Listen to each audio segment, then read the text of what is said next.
Hello, everyone, and welcome to the very first episode of Throwback Theater with Bill and Ray. I'm Ray. And I'm Bill. Welcome, Bill. Welcome, Ray. Okay.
So for our premiere episode, we thought we'd go with The Crow from 1994.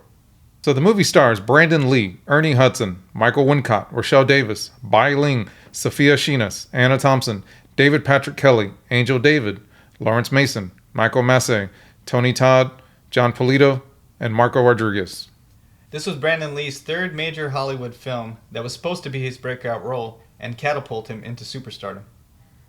Unfortunately, he lost his life during the making of this film. For those that think the footage of this horrific incident still exists, it doesn't.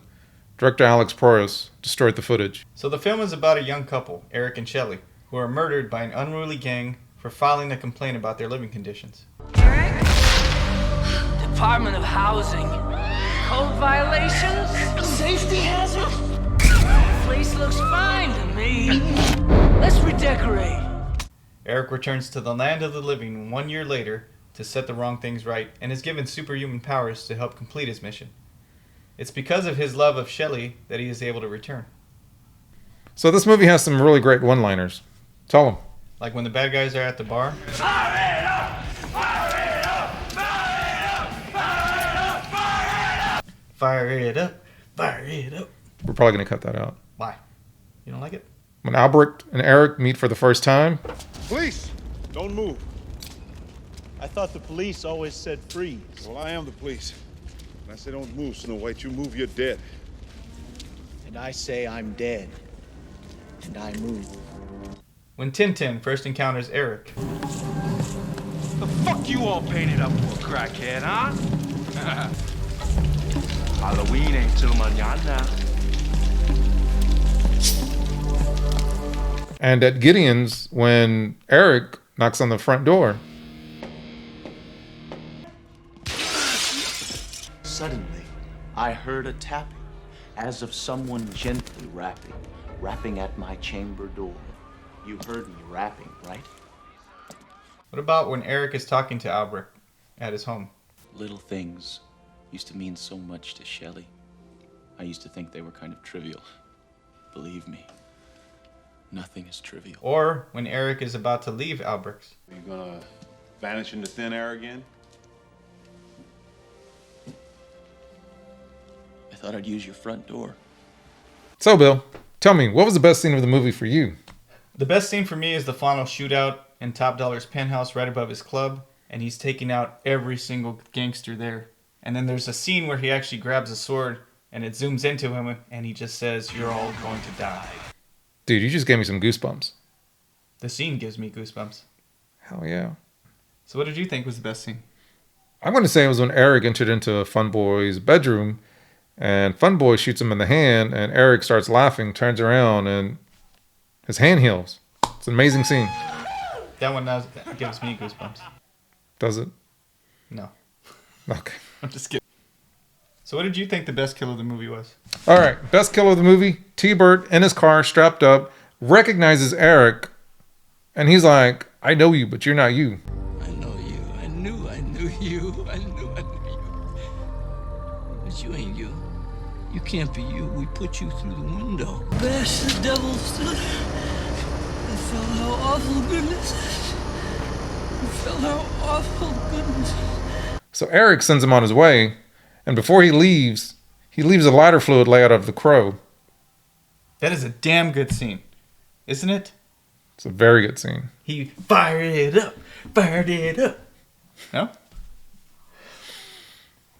All right, it's time for our real-time segment. Do you remember the first time we saw this movie? Yes, I do.